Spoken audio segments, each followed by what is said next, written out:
परिचय। छात्रों, आज हम जैव प्रौद्योगिकी और इसके प्रक्रमों को जानेंगे। क्या कोई शब्द जैव प्रौद्योगिकी को परिभाषित कर सकता है? हाँ सर। सर, ये एक प्रौद्योगिकी है जिसका उपयोग उत्पादों को रूपांतरित करने और मानव जीवन हेतु उन्हें उपयोगी बनाने के लिए किया जाता है। बहुत अच्छे। वे प्रक्रम क्या हैं जिन्हें हम जैव प्रौद्योगिकी में शामिल करते हैं? सर, इसमें कृत्रिम डीएनए का निर्माण शामिल है। सही कहा। डीएनए का क्या अर्थ है? सर, डीऑक्सी रिबोन्यूक्लिक अम्ल।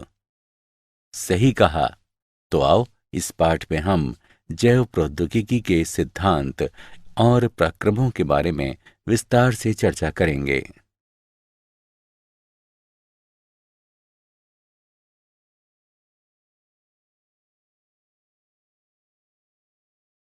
उद्देश्य। इस पाठ के अंत में आप निम्न करने में सक्षम हो जाएंगे: जैव प्रौद्योगिकी के सिद्धांतों का वर्णन करना, एक कृत्रिम पुनर्योगज डीएनए अणु के निर्माण का वर्णन करना, पुनर्योगज डीएनए प्रौद्योगिकी के साधनों का वर्णन करना, डीएनए खंड के पृथक्करण एवं विलयन की चर्चा करना, क्लोनिंग संवाहक का वर्णन करना, पुनर्योगज डीएनए प्रौद्योगिकी के प्रक्रमों का वर्णन करना। जैव प्रौद्योगिकी के सिद्धांत। जैव प्रौद्योगिकी एक तकनीक है जिसमें उत्पादों को बनाने या रूपांतरित करने, पौधों या जंतुओं में सुधार करने के लिए या विशिष्ट उपयोग हेतु सूक्ष्म जीवों का विकास करने के लिए जीवों का उपयोग किया जाता है। आधुनिक जैव प्रौद्योगिकी के विकास में निम्न दो तकनीकों का योगदान है: आनुवंशिक इंजीनियरिंग, आनुवंशिक पदार्थ की प्रकृति को बदलने की तकनीक, और या आनुवंशिक पदार्थ को अन्य परपोषी जीवों में प्रवेश कराकर इसके समलक्षणी में परिवर्तन करना। जैव प्रौद्योगिकी उत्पादों के निर्माण के लिए रोगाणु रहित दशाओं में केवल वांछित सूक्ष्मों या कोशिकाओं की अधिक संख्या में वृद्धि और गुणन को सुगम बनाने की तकनीक।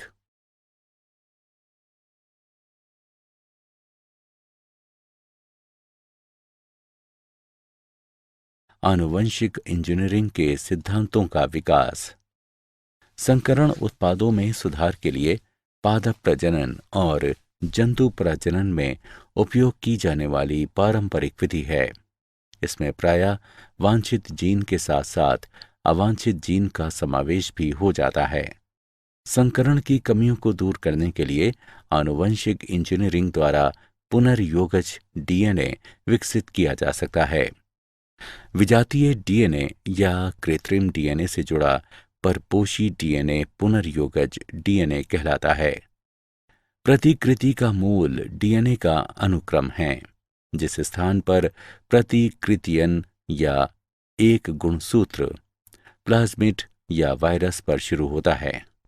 जीवाणु, प्लाज्मिड तथा छोटे वायरसों सहित छोटे डीएनए के लिए एकल मूल ही पर्याप्त है। बड़े डीएनए में अनेक मूल होते हैं और डीएनए प्रतिकृतियन उन सभी मूलों पर शुरू होता है।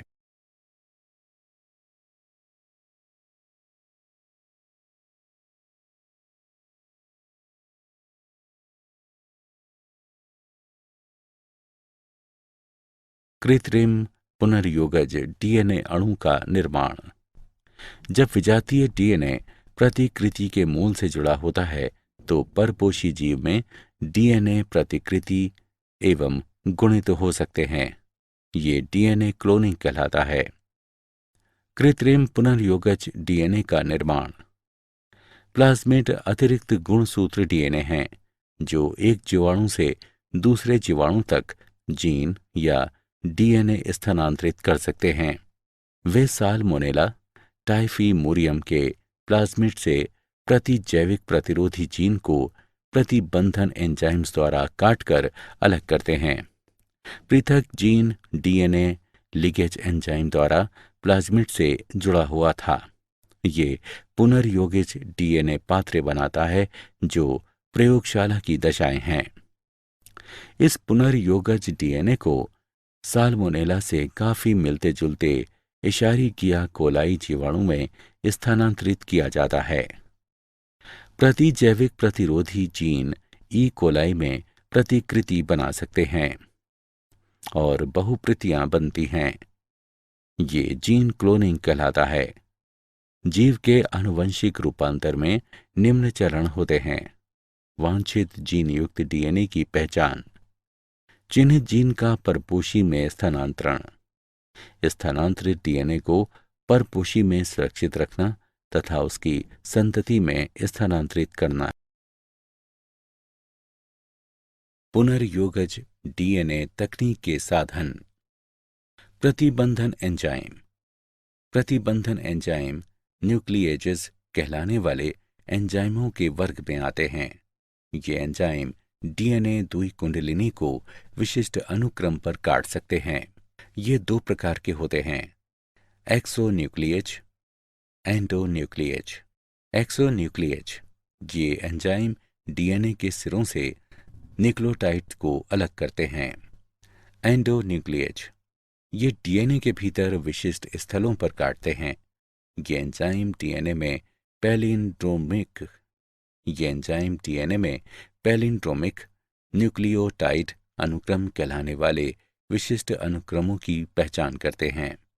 पैलिंड्रोमिक न्यूक्लियोटाइड अनुक्रम ये क्षार युग्म का अनुक्रम है जो पढ़ने के अभिविन्यास को समान रखने वाले दोनों लड़ियों में एक जैसा पढ़ा जाता है। निम्न अनुक्रमों को 5 प्राइम से 3 प्राइम दिशा में या 3 प्राइम से 5 प्राइम की दिशा में पढ़ने पर दोनों लड़ियों में एक जैसा पढ़ा जाता है। 5 prime GAATTC 3 prime, 3 prime CTTAAG 5 prime.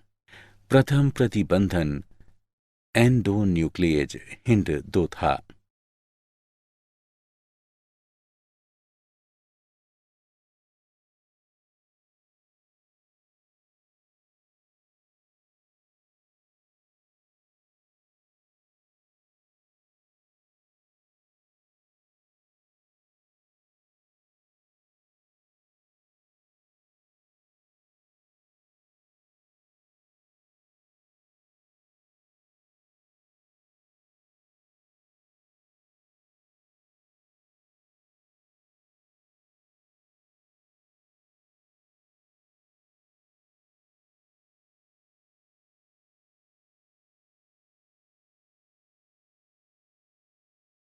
प्रतिबंधन endonuclease enzyme की क्रिया द्वारा पुनर्योगज डीएनए के निर्माण में चरण। कुछ जीवाणुओं में प्रतिबंधन एंजाइम प्राकृतिक रूप से पाए जाते हैं और विषाणुओं के विरुद्ध रक्षा तंत्र के रूप में कार्य करते हैं।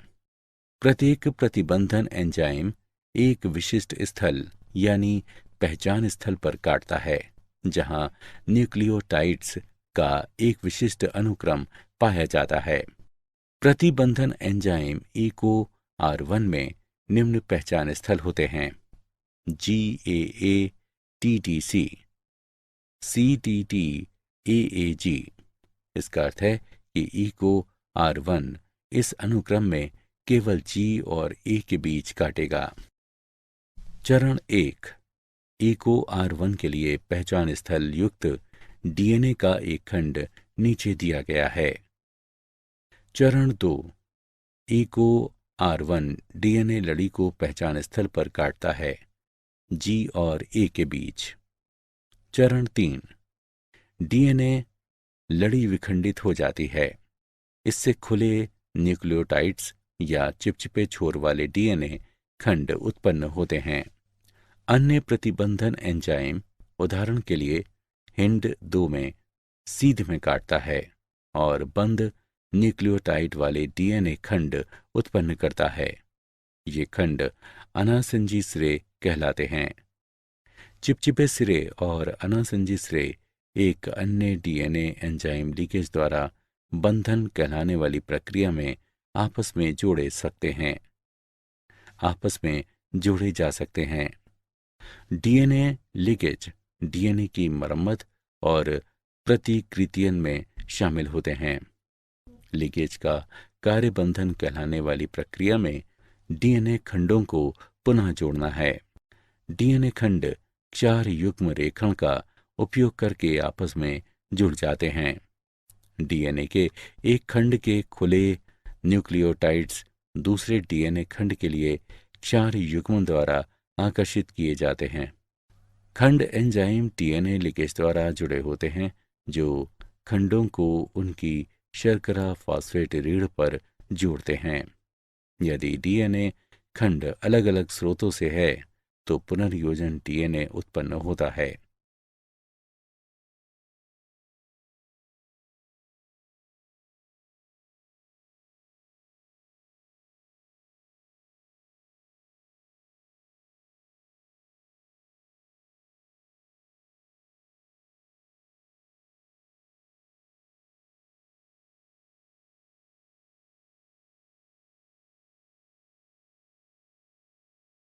डीएनए का उत्पादन। पुनर्योगज डीएनए का उत्पादन प्रतिबंधन एंजाइम ईको की क्रिया के परिणाम स्वरूप होता है और बंधन को निम्नलिखित आरेख में दर्शाया गया है। एंजाइम दोनों डीएनए को समान आमाप पर काटता है। उसके बाद दोनों डीएनए खंडों को चिपचिपे सिरों पर जोड़ा जा सकता है और इसके फलस्वरूप पुनर्योगज डीएनए बनता है।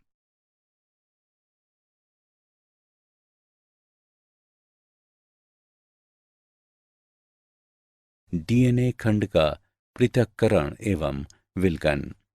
डीएनए खंडों को जेल इलेक्ट्रोफोरेसिस यानी विद्युत कण संचलन का उपयोग करके अलग किया जा सकता है। विभिन्न आकार वाले अणुओं को सरंध्री स्पंज जैसे मैट्रिक्स में अलग करने के लिए इलेक्ट्रोफोरेसिस में विद्युत धारा का उपयोग किया जाता है। बड़े अणुओं की तुलना में छोटे अणु जेल रंध्रों से बहुत आसानी से गति करते हैं। फिलचाप्र, जो सैमब्रुक और बिल सागडेन ने अत्यधिक शुद्ध समुद्री घास से बने एगारोज जेल का उपयोग करके डीएनए इलेक्ट्रोफोरेसिस तकनीक विकसित की है। जेल को विद्युत प्रवाहित होने वाले लवण विलयन से भरे टैंक में डुबोया जाता है। पिपेट का उपयोग करके डीएनए प्रतिदर्श को एगारोज जेल में बने स्थानों में लाता जाता है। डीएनए प्रतिदर्श रंगहीन होते हैं, लेकिन शोधकर्ता नीले रंग की ट्रैकिंग डाई मिलाते हैं। इससे प्रतिदर्शों को लादना और जेल से होकर डीएनए प्रवासन को आंखों द्वारा देखना आसान हो जाता है। डीएनए रीढ़ में स्थित फॉस्फेट समूह ऋणात्मक आवेशित ऑक्सीजन लेकर डीएनए अणु को पूरी तरह से ऋण आवेशित कर देते हैं। विद्युत धारा में ऋणात्मक आवेशित डीएनए इलेक्ट्रोफोरेसिस कक्ष के धनात्मक ध्रुव की ओर चले जाते हैं।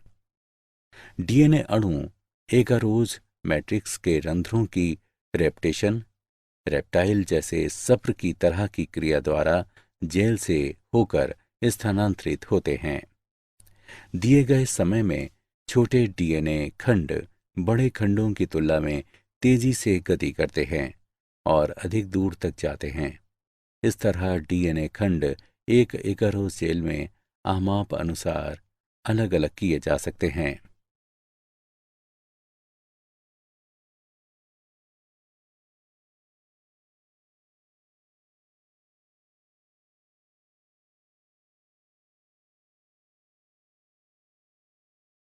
क्लोनिक संवाहक। एक डीएनए अणु जो विजातीय डीएनए को एक परपोषी की कोशिका में ले जाता है, जीवाणु कोशिका के भीतर प्रतिकृति बनाता है और स्वयं की अनेक प्रतियां उत्पन्न करता है और विजातीय डीएनए क्लोनिंग संवाहक कहलाता है। क्लोनिंग संवाहक प्रतिबंधन एंजाइमों के लिए अगले महत्वपूर्ण साधन हैं। सामान्य क्लोनिंग संवाहक प्लाज्मिड और जीवाणु भोजी हैं। एक संवाहक में क्लोनिंग को आसान करने के लिए निम्न विशेषताओं की आवश्यकता होती है। प्रतिकृतियन की उत्पत्ति यानी मूल। यह एक अनुक्रम है जहां से प्रतिकृतियन की शुरुआत होती है और डीएनए का कोई भी टुकड़ा जब इस अनुक्रम से जुड़ जाता है तो अगली कोशिकाओं में प्रतिकृतियन कर सकता है। वर्ण योग्य चिन्हक। मूल ओरी के साथ संवाहक को वर्ण योग्य चिन्हक की भी आवश्यकता होती है जो रूपांतरजों और अरूपांतरजों की पहचान करने में सहायता करते हैं। उदाहरण के लिए एम्पिसिलिन, क्लोरैम्फेनिकोल, टेट्रासाइक्लिन आदि जैसे प्रतिजैविकों के प्रति प्रतिरोध क्रोडित करने वाले जीनों का वर्ण योग्य चिन्हकों के रूप में उपयोग किया जाता है। रूपांतरण ये एक प्रक्रिया है जिसके द्वारा एक डीएनए खंड को परपोषी जीवाणु में प्रवेश कराया जाता है।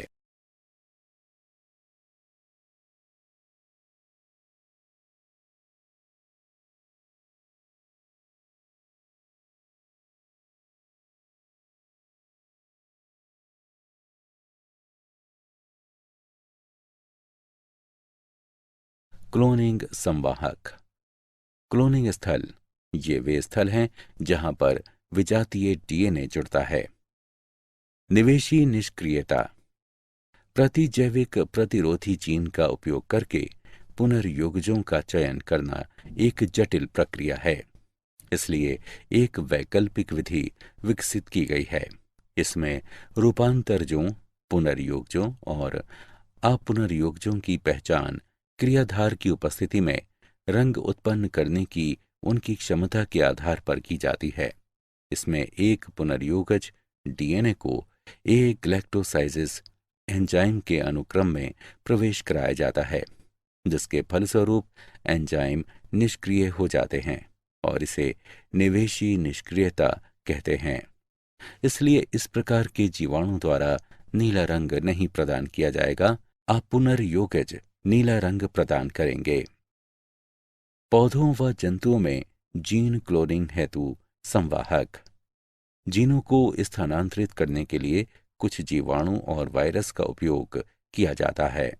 उदाहरण के लिए अनेक द्विबीजपत्री पौधों पर पाया जाने वाला रोगजनक एग्रोबैक्टीरियम ट्यूमीफेशियंस टी डीएनए कहलाने वाले डीएनए का खंड स्थानांतरित करता है और पौधों की कोशिकाओं को ट्यूमर अर्बुद में रूपांतरित कर देता है और अर्बुद कोशिकाएं रोगजनक के लिए जरूरी रसायनों का उत्पादन करती हैं।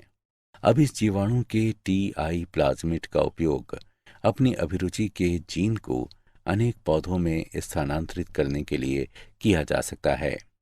जंतुओं में पश्च विषाणु परपोषी कोशिकाओं को संबंधित कोशिकाओं में रूपांतरित करने के लिए अपने डीएनए को परपोषी कोशिका में स्थानांतरित कर सकता है। इसलिए पश्च विषाणु का एक संवाहक के रूप में उपयोग किया जाता है यदि हानिकारक डीएनए को अभिरुचि के जीन द्वारा बदला जा सकता है। सक्षम आतिथ्य यानी पुनर्योगज डीएनए के साथ रूपांतरण हेतु।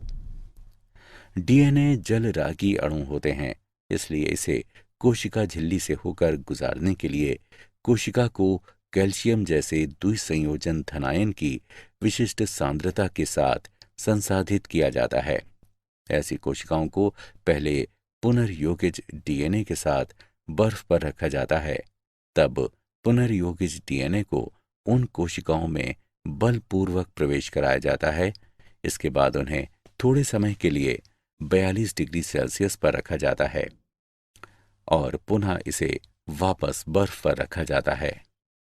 विजातीय डीएनए को प्रवेश कराने की अन्य विधियां सूक्ष्म अंतःक्षेपण और बायोलिस्टिक या जीन गन हैं। सूक्ष्म अंतःक्षेपण में डीएनए को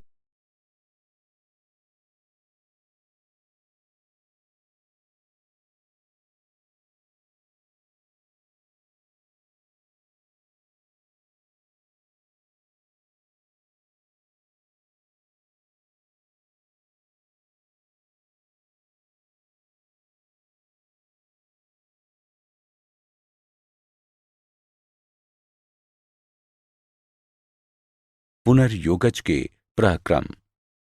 पुनर्योगज डीएनए तकनीक में अनेक चरण शामिल होते हैं, जैसे आनुवंशिक पदार्थ डीएनए का पृथक्करण, डीएनए को विशिष्ट स्थलों पर काटना, पीसीआर का उपयोग करके अभिरुचि के जीन का प्रवर्धन, परपोषी कोशिका या जीव में पुनर्योगज डीएनए का निवेशन, बाहरी जीन उत्पाद प्राप्त करना, अनुप्रवाह संसाधन, आनुवंशिक पदार्थ डीएनए का पृथक्करण।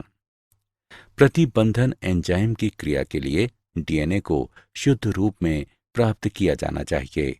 ये लाइसोजाइम, सेलुलोज, काइटिनेज जैसे एंजाइमों से जीवाणु कोशिकाओं को संसाधित करके किया जाता है। डीएनए हिस्टोन, प्रोटीन और आरएनए के साथ गुंधे रहते हैं।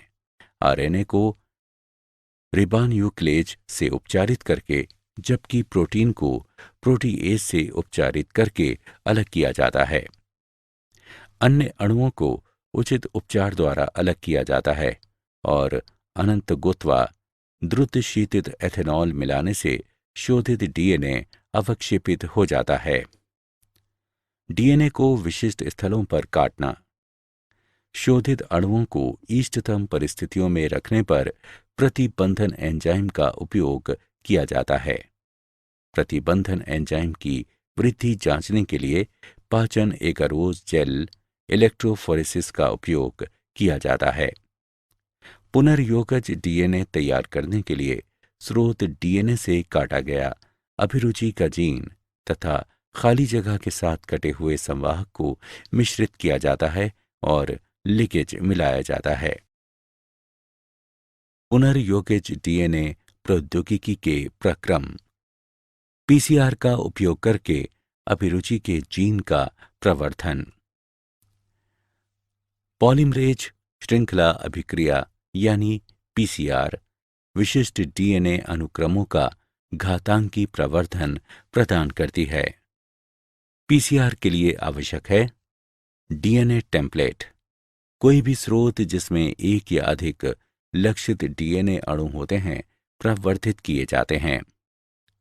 उपक्रमक समान G+C सामग्री के साथ साथ लगभग 10 से 18 न्यूक्लियोटाइड्स के रासायनिक संश्लेषित अल्प न्यूक्लियोटाइड का युग्म उपक्रमकों के रूप में कार्य करता है, जो एक दूसरे के प्रति सीधे डीएनए संश्लेषित करते हैं।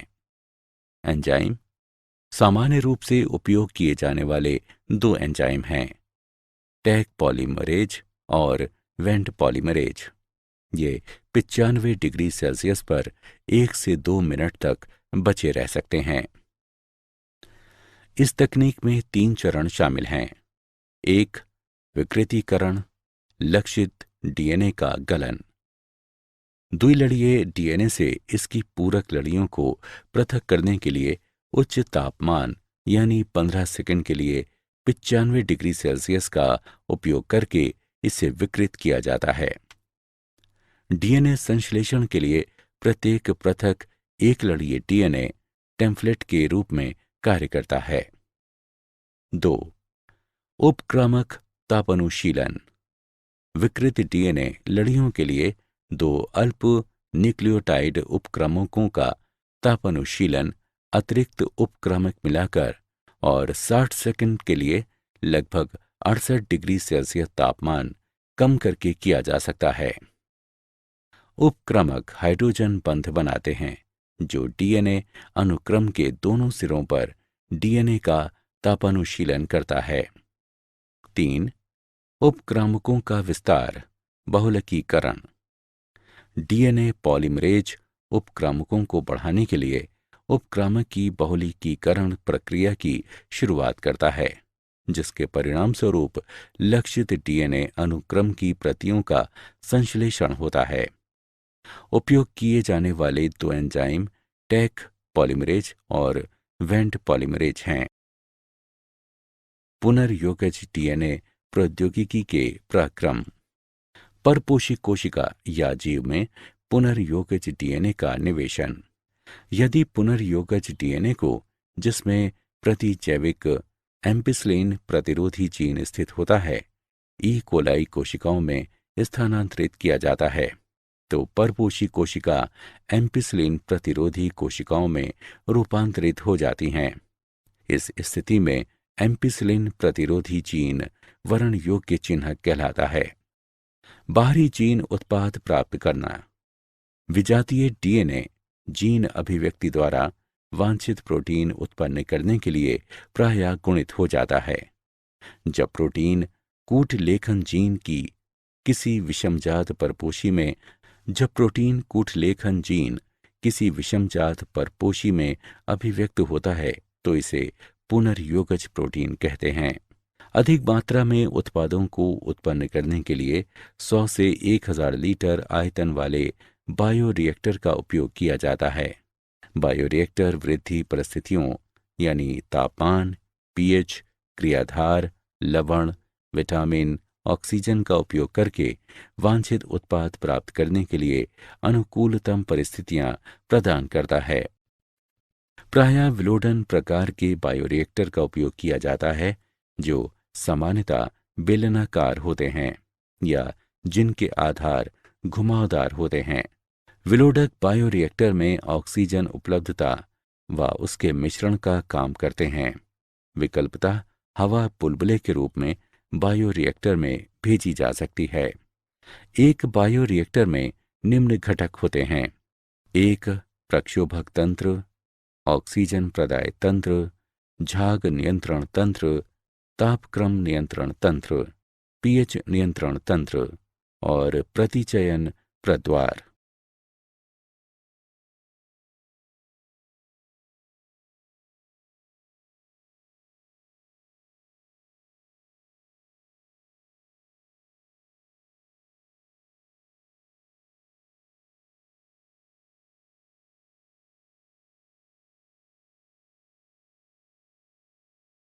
पुनर्योगज डीएनए प्रौद्योगिकी के पराक्रम।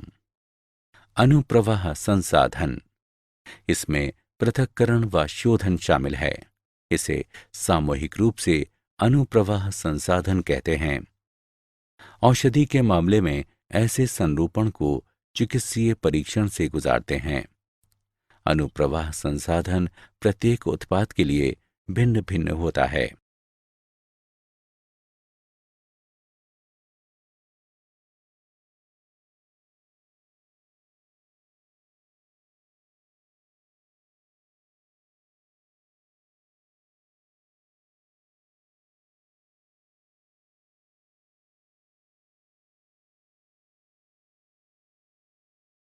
क्या आप जानते हैं आनुवंशिक रोगों से नवजात शिशुओं की मृत्यु के बारे में पहले से डॉक्टरों को ये पता कि इसके लिए कौन दोषी है चल जाता है। अब वैज्ञानिकों ने नियमित चिकित्सा देखभाल के लिए जीन मैपिंग के करीब पहुंचकर 1 सप्ताह के बजाय कुछ ही दिनों में उन शिशुओं के डीएनए के कुट लेखन का एक तरीका खोज लिया है। सिर्फ 50 घंटों में हम नवजात शिशु के जीनोम का विकोडन और व्याख्या कर सकते हैं। सारांश। आइए हमने जो कुछ सीखा है उसे संक्षेप में दोहराएं। जैव प्रौद्योगिकी एक तकनीक है जिसमें उत्पादों को बनाने या रूपांतरित करने, पौधों या जंतुओं में सुधार करने के लिए या विशिष्ट उपयोग हेतु सूक्ष्म जीवों का विकास करने के लिए जीवों का उपयोग किया जाता है। संकरण की कमियों को दूर करने के लिए आनुवंशिक इंजीनियरिंग द्वारा पुनर्योगज डीएनए विकसित किया जा सकता है। जब विजातीय डीएनए प्रतिकृति के मूल से जुड़ा होता है तो परपोषी जीव में डीएनए प्रतिकृति व गुणित हो सकते हैं। ये डीएनए क्लोनिंग कहलाता है। प्रतिजैविक प्रतिरोधी जीन ई कोलाई में प्रतिकृति बना सकते हैं और बहुप्रतियां बनती हैं। ये जीन क्लोनिंग कहलाता है। प्रतिबंधन एंजाइम डीएनए द्विकुंडलिनी को विशिष्ट अनुक्रम पर काट सकते हैं। पुनर्योगज डीएनए प्रतिबंधन एंजाइम को पुनर्योगज डीएनए प्रतिबंधन एंजाइम EcoR1 और बंधन की क्रिया द्वारा उत्पन्न किए जा सकते हैं। डीएनए खंडों को जेल इलेक्ट्रोफोरेसिस यानी विद्युत कण संचलन का उपयोग करके अलग किया जा सकता है। एक डीएनए अणु जो विजातीय डीएनए को एक परपोषी कोशिका में ले जाता है, जीवाणु कोशिका के भीतर प्रतिकृति बनाता है और स्वयं की अनेक प्रतियां उत्पन्न करता है और विजातीय डीएनए क्लोनिंग संवाहक कहलाता है। पुनर्योगज डीएनए तकनीक में अनेक चरण शामिल होते हैं। आनुवंशिक पदार्थ का पृथक्करण, आनुवंशिक पदार्थ यानी डीएनए का पृथक्करण, डीएनए को विशिष्ट स्थलों पर काटना, पीसीआर का उपयोग करके अभिरुचि के जीन का प्रवर्धन, परपोषी कोशिका जीव में पुनर्योगज डीएनए का निवेशन, बाहरी जीन उत्पाद प्राप्त करना, अनुप्रवाह संसाधन,